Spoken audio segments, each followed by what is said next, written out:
समझ आई बात? 123 श्लोक। शुद्ध न त्याग करने योग्य नहीं है। इस शुद्ध न के आश्रय से आंशिक शुद्धि हुई और अपूर्ण शुद्धि इसी के आश्रय से काम। जिससे आंशिक शुद्धि प्रकट होती है उसी से पूर्ण शुद्धि प्रकट होती है। समझ आई बात? जिसके आश्रय से आंशिक शुद्धि प्रकट होती है उसी से पूर्ण शुद्धि होती है। और जब उपयोग स्वभाव सन्मुख ठहर नहीं पाता, पर सन्मुख होता है, तो उस पर सन्मुख ज्ञान में अणुव्रत और महाव्रत पल जाते हैं। अणुव्रत महाव्रत से केवल ज्ञान नहीं प्रकट होता। अनंत सुख अणुव्रत महाव्रत से प्रकट नहीं होता। बोलो कौन बताएगा अणुव्रत महाव्रत से केवल ज्ञान क्यों नहीं प्रकट होता? बोलो।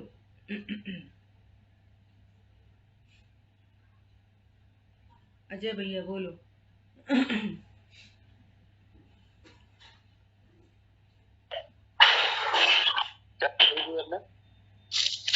अणुव्रत महाव्रत से केवल ज्ञान क्यों नहीं प्रकट होता? क्योंकि अणुव्रत महाव्रत देह की क्रिया है, सुभराग में होते हैं, इसलिए नहीं होता है। हाँ, बहुत बढ़िया। क्योंकि अणुव्रत महाव्रत में शुद्धात्मा से होता है मोक्ष, केवल ज्ञान प्रकट आश्रय से। बहुत बढ़िया। राजेंद्र भाई साहब एकदम बढ़िया आंसर करते हैं। अणुव्रत महाव्रत में देह की क्रिया है और शुभ राग है। तो देह की क्रिया से तो कोई बंध नहीं होता, न शुभ न अशुभ न मोक्ष। देह की क्रिया से कुछ नहीं होता, न मोक्ष होता, न पाप का बंध होता, न पुण्य का बंध होता। राग जो है वहां पर 28 मूल गुण के भाव जो हैं वे शुभ राग होने से बंध के कारण है, और बंध से थोड़ी केवल ज्ञान होता है। जिससे निर्बंध होते हैं उससे केवल ज्ञान होता है। इसलिए यहाँ पर कह रहे हैं कि शुद्ध न एक बार प्रकट हुआ तो फिर वो त्यागने योग्य नहीं है, सावधानी रखने योग्य है, बारंबार स्वभाव का आश्रय करने योग्य है। इसलिए कितने अच्छे शब्द आए थे, पवित्र धर्मात्मा पुरुषों के द्वारा कभी भी छोड़ने योग्य नहीं है। बहुत सावधानी रखनी है ना। जैसे दुनिया कोरोना में बहुत सावधानी रख रही है ना भैया, वो सावधानी से कुछ नहीं होता, सच में कुछ नहीं होता। जब तक आपको साता का उदय है कोई कोरोना छू नहीं सकता, और जब तक आयु कर्म का उदय है तब तक मर नहीं सकते। कोरोना निमित्त बनता है कब? जब असाता का उदय होता है। और असाता कब बनती है? जब देह दृष्टि होती है। अन्य जीवों के घात का, ऐसे हिंसा झूठ चोरी कुशील परिग्रह के परिणाम से असाता बनती है। दया दान व्रत भक्ति आदि के परिणाम से साता बनती है।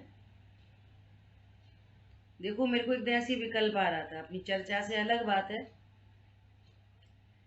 जितने भी, चाहे जैन हो चाहे अजैन हो, जितने भी संयमी जीव होते हैं,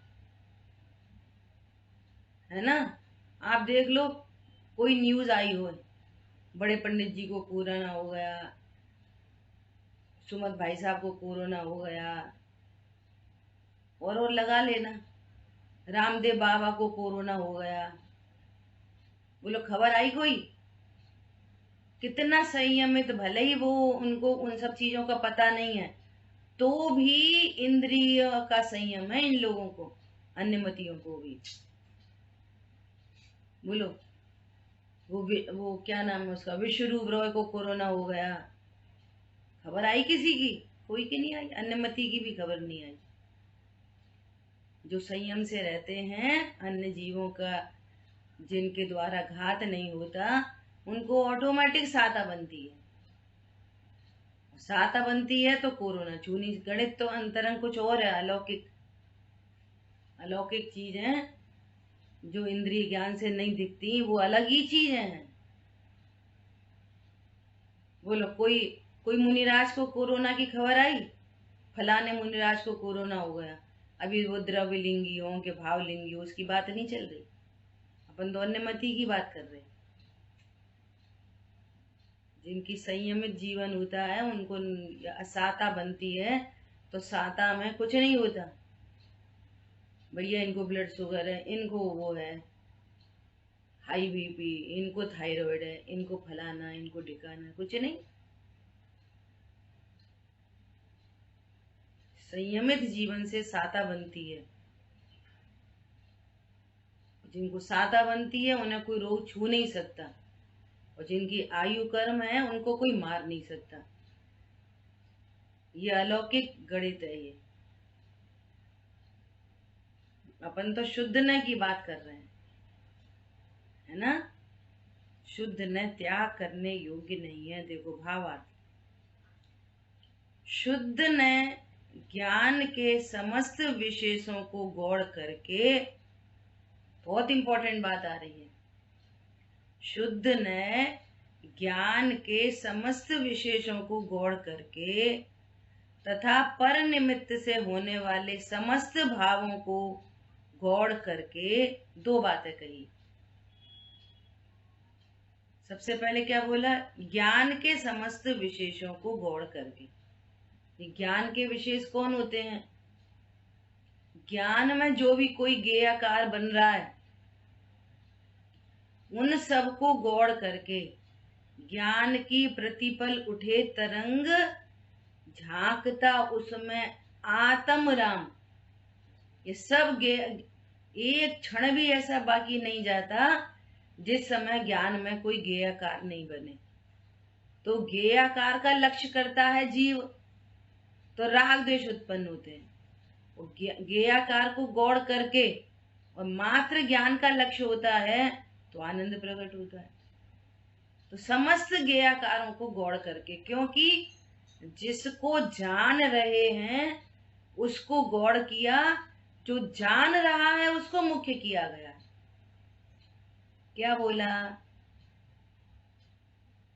जिसको जान रहे हैं, पत्नी, दुकान, मकान, बच्चों को जान रहे हैं, ये सामान्य ज्ञान। सामान्य ज्ञान क्या है?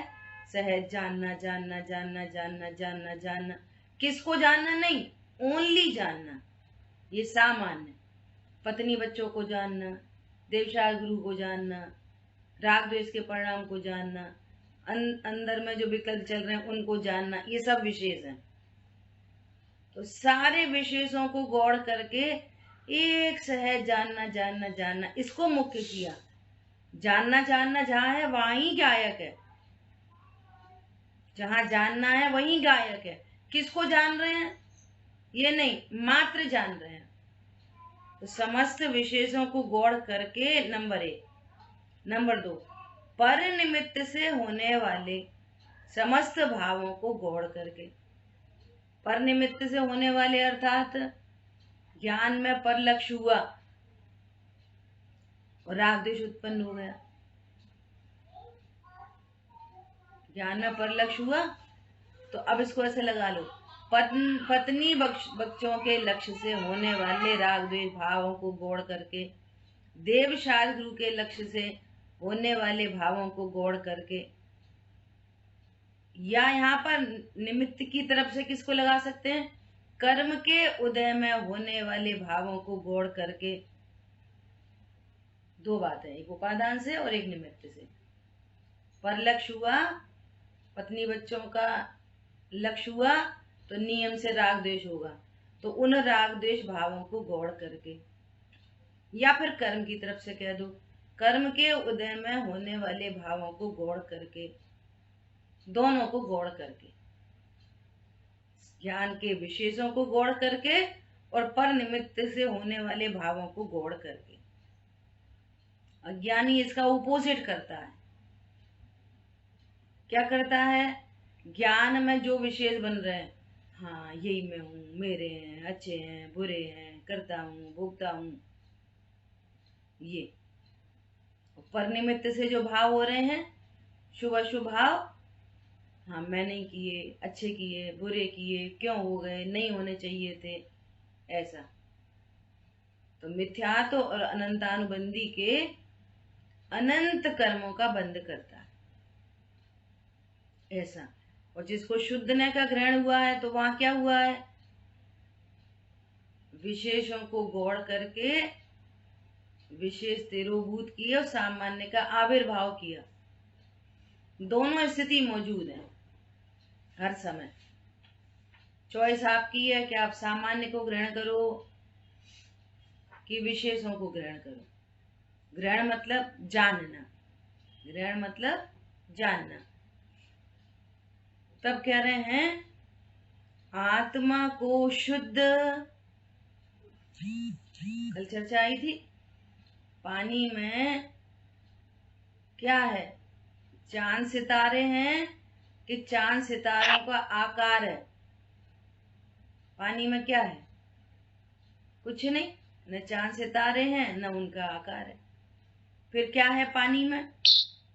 शुद्ध पानी, पानी पानी पानी पानी, शुद्ध पानी, प्योर पानी, निखालिस पानी। देखो, उस पर बहुत बारंबार विचार करो। पानी में चांद सितारे झलके, पूरी झलकन दिख रही है, जबरदस्त। सुमन जी वैसा ऐसा बोलते हैं, पानी में हाथ डाल के टटो, हाथ डाल के बोलो, टकराएंगे कुछ किसी चीज से, चांद से, सितारे से हाथ टकराएगा? बोलो, चांद सितारे से हाथ टकराएगा कि नहीं टकराएगा? टटोए के देखो, टटोए के, नहीं टकराएगा, कुछ है ही नहीं।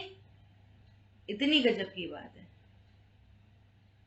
प्योर शुद्ध पानी। ऐसे ही सचमुच में मेरे ज्ञान में कुछ भी तो नहीं है। न मैं स्त्री हूं न पुरुष हूं, मेरे ज्ञान में कोई स्त्री पुरुष नहीं है, कोई पत्नी बच्चे नहीं है, कोई कमाना धमाना खाना पीना कुछ भी नहीं है। सब कुछ जड़ की क्रीड़ा है, सब कुछ टोटल ज्ञान में झलक रहा है। ये वाली बात हमको यहाँ से ख्याल में आ रही है। इतना अद्भुत स्वरूप है। तो समस्त को गौड़ करके, भाषा है करके, स्वरूप समझते हैं, और फिर वो जीव सामाय के लिए बैठता है, बारंबार अभ्यास करता है। जो निर्णय किया उसमें उपयोग, सामायिक में क्या होता है कि जो निर्णय किया है उसमें उपयोग लगाता है। अच्छा हाँ, यही मेरा स्वरूप है, और मजबूत करता है। और फिर सहज बने, ऐसा दोनों विशेषों को गौड़, ऊपर निमित्त से होने वाले भावों को गौड़, यहाँ पे लिखा करके, और वहां हो जाते हैं। और शुद्ध प्योर ज्ञान अनुभूति में आता है। क्यों आता है? क्योंकि शुद्ध है पहले से ही, क्योंकि पहले से ही शुद्ध है, इसलिए आत्मा को शुद्ध, नित्य, अभेद रूप एक चैतन्य मात्र ग्रहण करता है। ये चार विशेषण आए ना, शुद्ध, नित्य, अभेद, एक चैतन्य मात्र। ये द्रव्य, क्षेत्र, काल, भाव की बात आ गई। किसकी बात आ गई? द्रव्य, क्षेत्र, काल, भाव से मैं कैसा हूं? शुद्ध हूं। मेरा द्रव्य शुद्ध, द्रव्य अपेक्षा शुद्ध। क्षेत्र अपेक्षा कैसा हूं? अभेद। क्षेत्र अपेक्षा अभेद। मेरे क्षेत्र में भेद नहीं है। असंख्यात प्रदेशी अभेद। काल से नित्य, मैं जन्मता मरता नहीं हूँ, नित्य हूँ, है ना? और क्या बचा? भाव से चैतन्य मात्र हूँ। भाव से मैं कैसा हूँ? चैतन्य मात्र। देखो सब लोग है ना अपने फोन का ध्यान रखो, है ना, म्यूट करना चाहिए। क्या है, बार बार है ना वो बात टूट जाती है। तो क्या बोल रहे हैं? आत्मा को विश्व की प्रत्येक वस्तु कैसी है? द्रव्य क्षेत्र काल भाव वाली, है ना। प्रत्येक वस्तु स्वद्रव्य, स्वक्षेत्र, स्वकाल, स्वभाव वाली है। निज भाव को छोड़े नहीं, किंचित ग्रहे पर भाव न। कल पंडित साहब का प्रवचन सुन रहे थे, इतनी बढ़िया बात है। बूरा बनाते हैं, बूरा। तो चीनी में जो गंदगी होती है, संयोग है जिसका, वो संयोग तो दूर हो जाता है, लेकिन मिठास कितनी उबालने हैं मिठास दूर हो जाए। वो जो मैल होता है वो ऊपर ऊपर आके वो तो छूट जाता है मैल। तो मैल के संग चीनी की मिठास नहीं चली जाती, मैल के संग चीनी का कोई स्वभाव नहीं चला जाता, उसकी सफेदी नहीं चली जाती उसके साथ, मैल के साथ। विश्व में व्यवस्था ऐसी है कि कोई भी विश्व की वस्तु अपने निज भाव को कभी छोड़ती नहीं है और पर भाव को कभी ग्रहण कर सकती नहीं है। स्व से अस्ति, पर से नास्ति। स्व से अस्ति है, ये अस्तित्व गुण मेरा है, और पर से मेरी नास्ति है, ये नास्तित्व गुण भी मेरा ही है। अस्ति नास्ति, अद्भुत बात है। तो प्रत्येक वस्तु स्वद्रव्य, स्वक्षेत्र, स्वकाल और स्वभाव में ही रहती है। किंचित ग्रहे पर भावना, अनादि अनंत ऐसी व्यवस्था है। ज्ञान बस जान ले, ऐसा जाना नहीं है। वस्तु तो ऐसी है, समय की बात की थी ना, समय वस्तु कैसी है? एक रूप रहते हुए जानते हुए परमन कर रही है, वस्तु ऐसी ही है। परंतु ज्ञान ने इसको नहीं जाना तो अज्ञान मोह राग द्वेष हो रहे हैं। इसलिए समय की परिभाषा में ये तो अज्ञान मोह राग द्वेष इंक्लूड नहीं किए, इसीलिए वस्तु दिखाई। वस्तु कैसी है? वस्तु कैसी है? एक रूप रहती है, मात्र जानते हुए परमन करती है। और स्वीकार किया, अज्ञान मोह राग द्वेष खत्म हो गए, समय सार का लक्ष्य हो गया। अद्भुत बात है। विश्व की प्रत्येक वस्तु कैसी है? स्वद्रव्य, स्वक्षेत्र, स्वकाल और स्वभावमयी। द्रव्य से कैसी है? सामान्य। द्रव्य से कैसी है? सामान्य। क्षेत्र से अभेद, काल से नित्य और भाव से चिन्ह मात्र। क्या है? चिन्ह मात्र। तो ऐसी अभेद अखंड वस्तु, और इसलिए प्रणति शुद्ध के विषय रूप चैतन्य मात्र शुद्ध आत्मा में एकाग्र स्थिर होती जाती है। जितनी स्थिरता होती है उतना मोक्ष मार्ग प्रशस्त होता है, और जितनी स्थिरता नहीं है उतना राग है। उस राग में अणुव्रत महाव्रत के भाव होते हैं। उस गुणस्थान प्रमाण अणुव्रत महाव्रत के भाव उत्पन्न होते हैं। ठीक है। इस प्रकार शुद्ध न का आश्रय लेने वाले जीव बाहर निकलती हुई ज्ञान की विशेष व्यक्तताओं को, देखो सामान्य क्या है? सहज जानना, और उपयोग अब उस विशेष पर चला गया। तो बाहर निकलती हुई, अब वो निकलती विकलती कहीं नहीं है, बाहर आ अंदर। बस उपयोग का लक्ष्य वो ज्ञेयाकारों पे चला गया,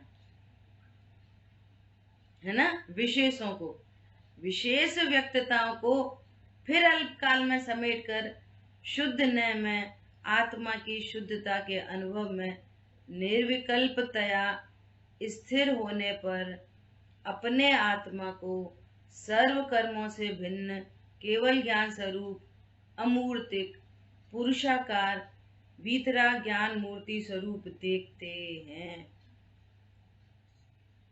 देखो वापस कितने विशेषण दिए। उपयोग बाहर जावे एकाग्र भावना जगती है। नहीं नहीं भैया चलो,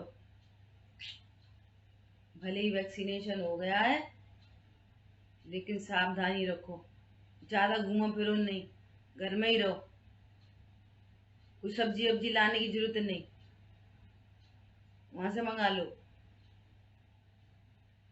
कहाँ से मंगा लो? ऑनलाइन मंगा लो, कहीं नहीं घूमो। कितनी सावधानी बरती सबने, है ना। ऐसे ही इस मतलब पता क्या है, सुनो बहुत गंभीर बात, सब सावधानी करनी सब आती है, लेकिन ये पता चले कि असली सावधानी क्या है और हम क्या कर सकते हैं, किस सावधानी से हमारा भला होगा। देह की सावधानी से कुछ नहीं बन रहा, लेकिन यह आत्म सावधानी हो जाए। सावधानी करनी तो आती है, क्या बोला, सावधानी करनी ऑलरेडी आती है, परंतु ये पता चले कि किस सावधानी से हमारा भला होना है। मैं कौन हूं, मैं कौन हूं, क्या मैं देह हूं? देह की सावधानी बरतने पर भी देह छूटेगी कि नहीं छूटेगी? बोलो। तो फिर नहीं रखें सावधानी, कि रखने नहीं रखने की बात नहीं है। बात यह है कि वो तो जितनी होनी होती है ना, वो उदय प्रमाण व्यवस्था है। बात यह है कि मात्र शरीर की सावधानी को अपनी सावधानी मत जानो, अपनी असली सावधानी को पहचानो। बात ये चल रही है। वो तो फिर भी जितनी होएगी उतनी होएगी, और अभी भी जितनी हो रही है वो उदय प्रमाण ही हो रही है।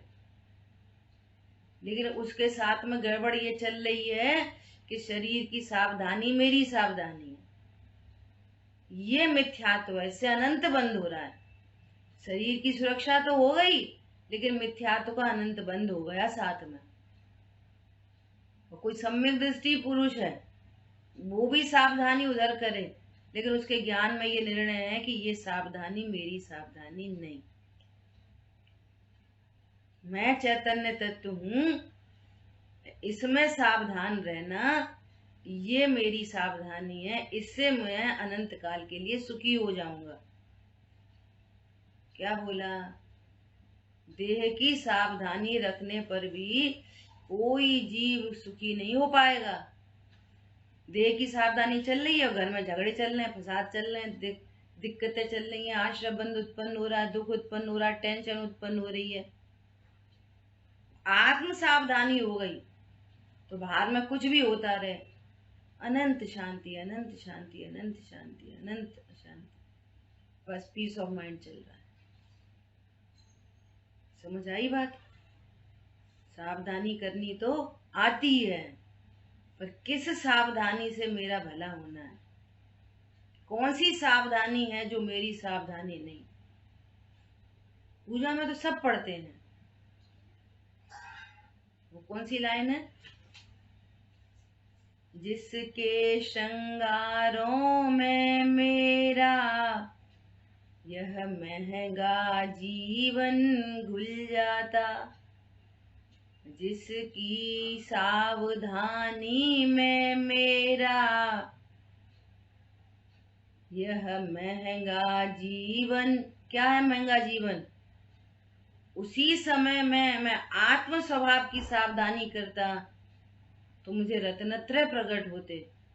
मेरे रत्नत्रय का जीवन उधर लग रहा है शरीर में, जो मल मूत्र मांस का घड़ा है। मेरा जीवन, मेरा शरीर थोड़ी अपना ध्यान रखता है।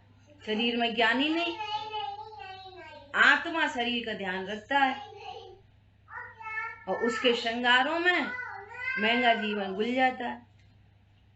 मैं कितना महंगा जीवन लग रहा है उधर, बोलो। उसकी कितनी रत्नत्रय रतन है, रत्न रत्न। कोई मूर्ख कौआ भगा रहा है, कौआ कर रहा है काव काव काव, तो क्या करा उसने? रत्न उठाया और कौए को ऊपर फेंक दिया। कौए उड़ाने के लिए रत्न को फेंक दिया। ऐसा ऐसा यहाँ पर है। बोलो कितनी गजब की बात है। पता चले तो बात समझ में आए, मैं कौन हूँ, मेरा क्या स्वरूप है।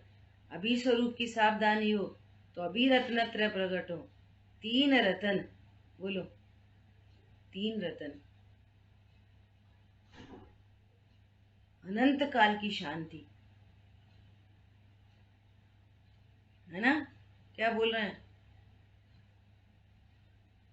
इस प्रकार शुद्ध न का आश्रय लेने वाले जीव बाहर निकलती हुई ज्ञान की विशेष व्यक्तताओं को अल्प काल में समेट कर, अब हम क्या कर रहे हैं, वो तो कर्म का उदय है, सो राग हो जाता है, अब वो तो होना ही पड़ता है, हम क्या कर रहे हैं, अब वो तो क्रमबद्ध में है, और ये और वो।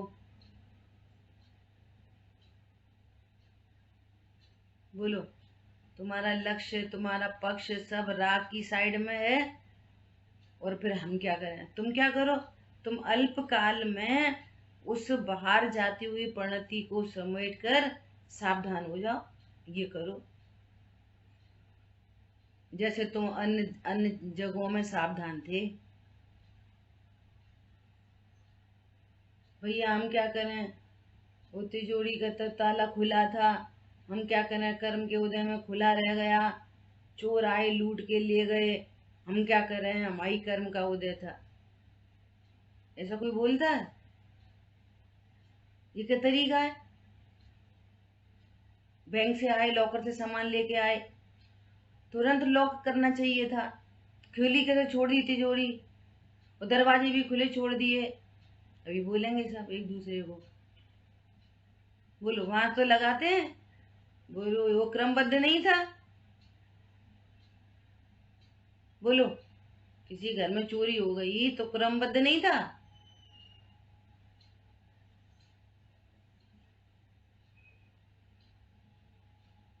गजब बात है। अल्प काल में समेटकर शुद्ध न में आत्मा की शुद्धता के अनुभव में निर्विकल्पतया स्थिर होने पर अपने आत्मा को सर्व कर्मों से भिन्न केवल ज्ञान स्वरूप अमूर्तिक पुरुषाकार वीतराग ज्ञान मूर्ति स्वरूप देखते हैं। ये आत्मा के विशेषण दिए फिर से। कैसा है आत्मा? सब कर्मों से भिन्न है, कोई कर्म आत्मा में नहीं। अरे त्रिकाली ध्रुव में तो है ही नहीं, पर्याय में भी नहीं, और पर्याय तो छोड़ो, स्पर्श तक नहीं करता पर्याय को। कोई कर्म पर्याय को स्पर्श तक नहीं करता। भले एक क्षेत्राव का संबंध है, लेकिन स्पर्श नहीं करता। कर्म कर्म राग आदि रहते बाहर, मेरी सीमा से बाहर है, मेरे द्रव्य क्षेत्र काल भाव से बाहर है कर्म, मेरी सीमा के अंदर नहीं है, तो कर्मों से भिन्न देखता है। फिर केवल ज्ञान स्वरूप, समझ में आ गई? यहाँ पर तो सिर्फ ज्ञान ही ज्ञान है, तो अन्य कुछ भी नहीं है। न संयोग, आत्मा के अनुभव में आत्मा में न संयोग मिले, न आत्मा में वो कर्म मिले, न आत्मा में शरीर मिला, और न आत्मा में कषाय मिली।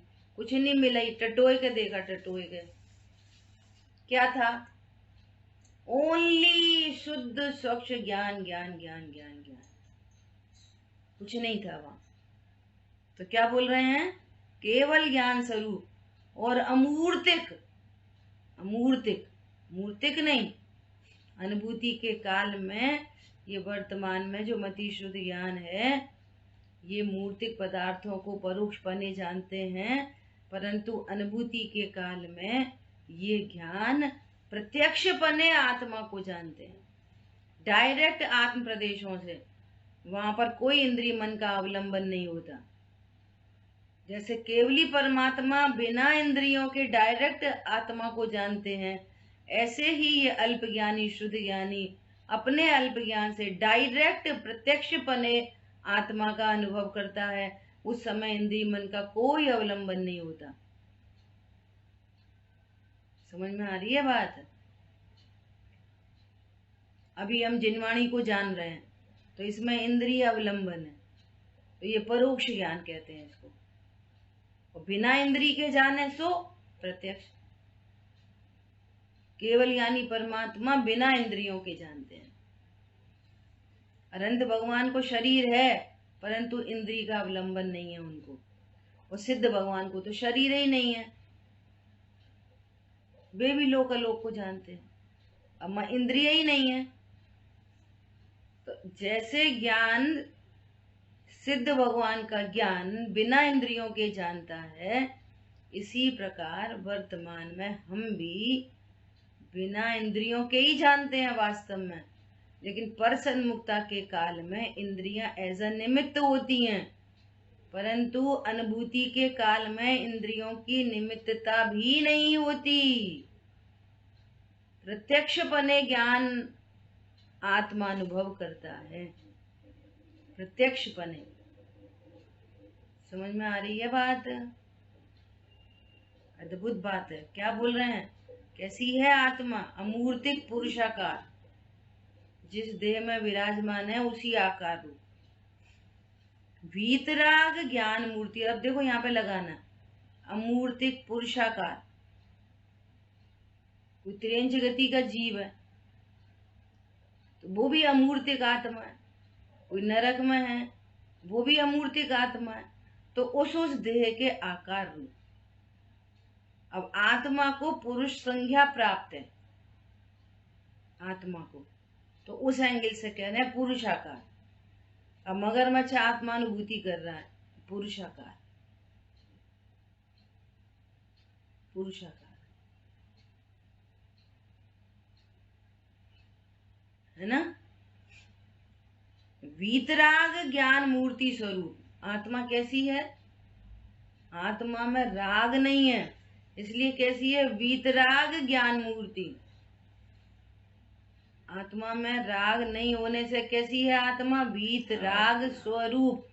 वीतराग पर्याय नहीं भरी आत्मा में, ध्यान से समझ लेना।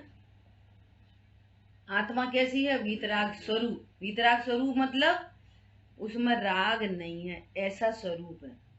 ऐसा नहीं आत्मा में वीतरागता की पर्याय भरी है। चारित्र गुण शक्ति रूप से आत्मा में है और उसकी व्यक्ति पर्याय में होती है, और हर समय न्यू न्यू एक होती है, भरी नहीं है आत्मा में। समझ आई बात? ये बहुत इंपॉर्टेंट बात है।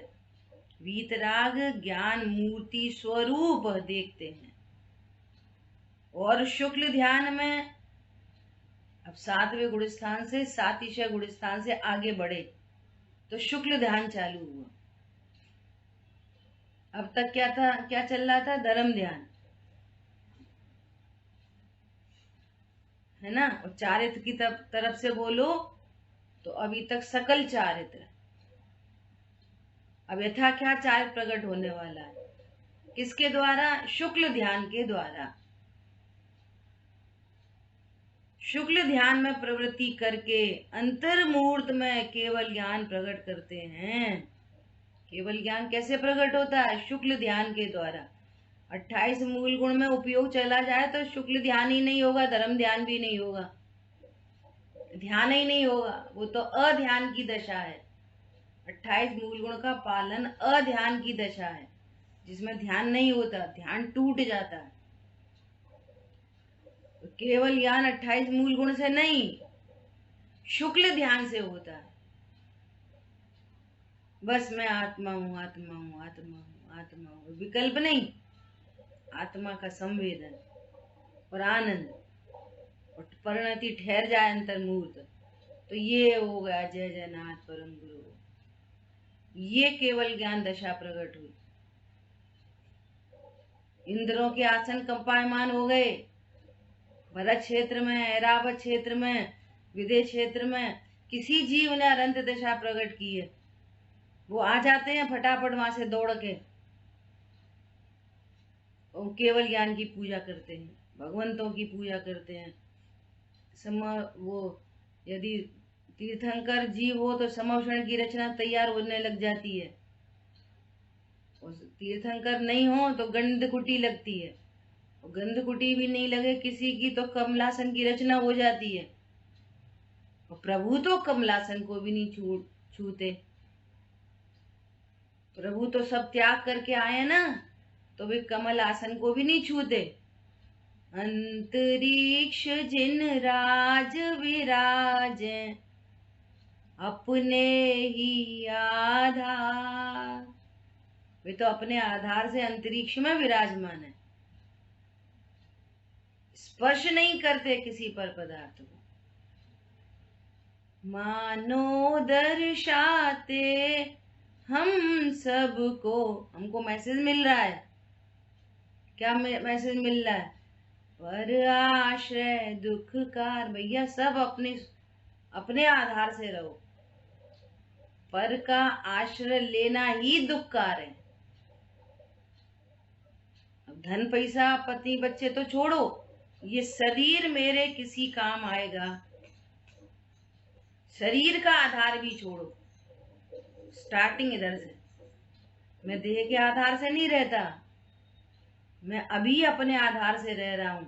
लेकिन ज्ञान समझता है अब शरीर सही रहे तो अपन सही रहे, तो कैसी उल्टी कहानी है। इस शरीर को अपना संयोग बना हुआ है, तो इस शरीर को जिंदा कह रहे। वो ये ज्ञान उल्टा समझ रहा कि जिस शरीर का साथ है तो हम जिंदा हैं। देखो गजब की बात, समझ में आ रही है बात?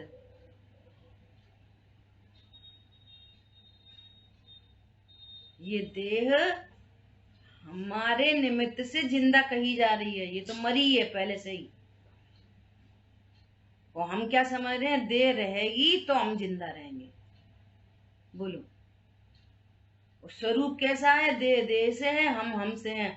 तुम उल्टा मानो तो भी शरीर शरीर से है, देह आत्मा आत्मा से, तो भी इसको कह रहे हैं, इसको कह रहे हैं स्वाधीन बनो, स्वाधीन बनो।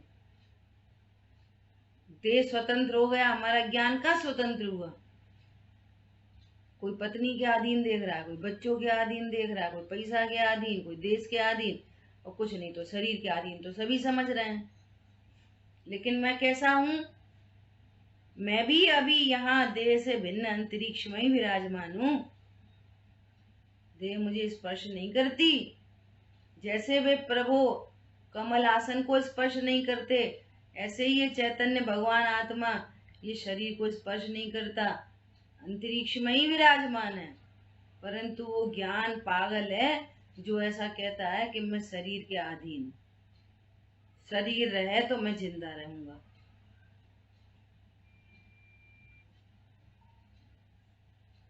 बोलो, अद्भुत बात है। क्या बोल रहे हैं? शुक्ल ध्यान में प्रवृत्ति करके अंतर्मूर्त में केवल ज्ञान प्रकट करते हैं। शुद्ध नय का ऐसा महात्म है। भैया देखो उनका महात्मा, उन्होंने तो रातों रात करोड़पति हो गए। वही जड़ पर झुक झुक जाता चेत। अरे देखो प्रभु को, रातों रात केवल ज्ञान प्रकट हो गया, अनंत चतुष्ट के धारी हो गए, अनंत काल के लिए सुखी हो गए। कितनी गजब की महिमा है इनकी। ये है रातों रात भगवान बन गए हैं। इसलिए श्री गुरुओं का यह उपदेश है, जब तक शुद्ध न के अवलंबन से केवल ज्ञान उत्पन्न न हो, तब तक सम्यक दृष्टि जीवों को शुद्ध न का त्याग नहीं करना चाहिए। ध्यान रहे, सावधान सावधान, जागते रहो जागते रहो। मोह नींद से उठ रे चेतन, तुझे जगाने को। मोह नींद में मत सो, जागते रहो, शुद्ध न का अवलंबन करो, कभी छोड़ो नहीं।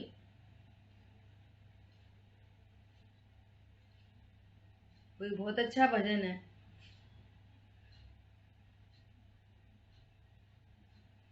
जाग रे चेतन प्राणी, कर आत्म की अवगानी, सुन को लखते हैं उनकी है अमर कहानी।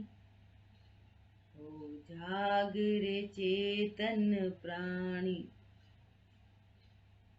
हम आंखों से जगने को जगना समझ रहे, जग तो गए, हम तो जग गए, सवेरे ही जग गए।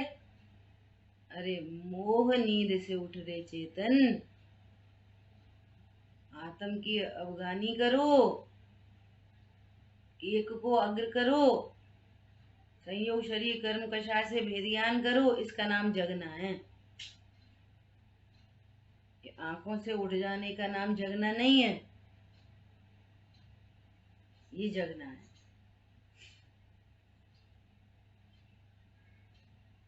ठीक है, तो यहाँ कह रहे हैं कि शुद्ध न के अवलंबन से केवल ज्ञान उत्पन्न न हो, तब तक सम्यक दृष्टि जीवों को शुद्ध न का त्याग नहीं करना चाहिए।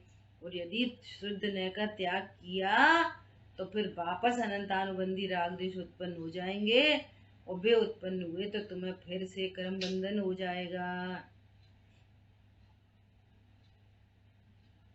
फिर अर्ध पुद्गल परावर्तन भ्रमण करना पड़ेगा, जो अपने आप में भी अनंत काल है। समझ आ गई बात? परंतु जिसने एक बार सम्यक दर्शन प्राप्त कर लिया, वो अर्ध पुद्गल परावर्तन रुल गया, तो भी वो सम्यक भगवान तो बन जाएगा, हर कीमत पर बन जाएगा। पर इतने काल तक क्यों रुलना? इसलिए आचार्य देव मोटिवेट कर रहे हैं कि शुद्ध न का अवलंबन कभी नहीं छोड़ना। ठीक है, अब इसका आखिरी कलश है ये, है ना, 124। तो इसकी चर्चा अपनी कल चलेगी, है ना। अब आश्रमों का सर्वथा नाश करने से जो ज्ञान प्रकट हुआ, उस ज्ञान की महिमा का सूचक काव्य कहते हैं। अमृतचंद आचार्य भगवान तो ज्ञान की महिमा करते हैं। यहाँ ज्ञान का अधिकार है, यहाँ आश्रव अधिकार में भी ज्ञान का अधिकार है। ज्ञान का क्या अधिकार है? आश्रव से भिन्न भगवान आत्मा देखना। तो इधर से कहो आश्रव अधिकार, और इधर से कहो तो ज्ञान का अधिकार। इसलिए समय सारजी में एकमात्र ज्ञान का ही अधिकार है। ठीक है, शेष चर्चा अपन कल करेंगे। और आप सब लोग अपनी तैयारी कर रहे होंगे, और सबको कल गलती से दूसरे नंबर पहुंच गए थे गाथाओं के, है ना, नए नंबर पहुंच गए हैं। सब लोग अपनी अपनी तैयारी करें, और हमारी शुभ कामनाएं आप सभी के साथ है। अपन को गाथा की तैयारी वास्तव में नहीं करनी है, अपने को गाथा की तैयारी के माध्यम से भेद ज्ञान की तैयारी होनी है। जब आप खुद से पढ़ेंगे, पता है, जब लिखने बैठते हैं ना, तब असलियत पता चलती है। शेष चर्चा अपन आगे करेंगे। जिन वाणी के ज्ञान से सूझे लोकालोक, सो वाणी मस्तक नमो सदा दे तुम दो। प्रिय द्वारशांगमयी जिनवाणी माता की जय। जय जिनेन्द्र सभी को।